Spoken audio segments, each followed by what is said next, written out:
yes mga Katutski, ayan, magandang hapon no. So alas 4 na dito ngayon sa lugar namin, dito sa Northern Ireland. So ayan, katapos natin magtrabaho kasi ang sarap ng panahon, sarap ng init. So nakapag-isip tayo na mag-bike no, short ride lang, Lurgan to Oxford Island. Ayan, so dito tayo. Ayan ko, mga ilang kilometro to, tingnan natin mamaya sa Starba natin no. Mag-ikot lang muna tayo saglit pagpaalis sa mga, alam mo, sa mentran, sa mga kung stress ba, yan, stress stress na yun. So yan lang, pagpaalis ng mga kati sa paa ba. Yan, ikot-ikot tayo dito sa Oxford Island. Nakapag-vlog na tayo dito, pero alis, balik-balik ka natin kasi ang ganda kasi, lalo na ngayon kasi yung init. Ayan, so ayan mga Katutski. So ito yung daan mga Katutski na pamuntang Oxford. Ayan, ang ganda. Ayan, yung makikita nyo na lupain na yan ha, hindi yan akin, okay? Ayan, so going to Oxford.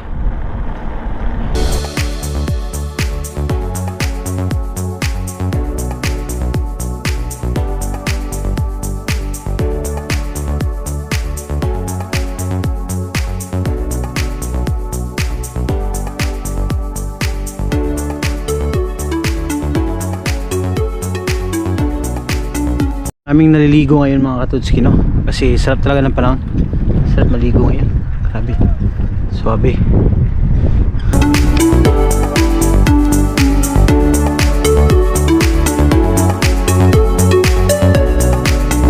Sus mga Katutski, ayun, pumunta tayo kanina sa ilog, may nakita yung bulang kristal natin. Sus Mariusep, buti hindi nakita ng video natin, hindi nakuha sa video.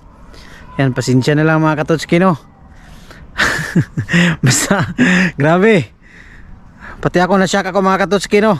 Nagulat ako, hindi ko akalain na ganun kadami yung tao doon, at ganun din kadami yung alam mo na. So ayan mga Katutski, so hanap tayo ng ibang lugar ngayon, tapos na tayo sa Oxford.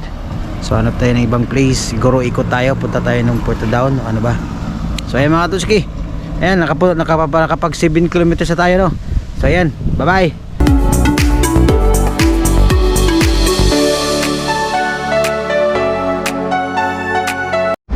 So ayun mga Katutski, so tapos na tayo no. Kapag takbo tayo ng 14 kilometers pero hindi pa tayo nakauwi. Siguro totalin natin mamaya, siguro mga 15 kilometers ng takbo natin. So ayan, short ride, Thursday short ride tayo mga Katutski. So balik tayo ng bahay, bye bye.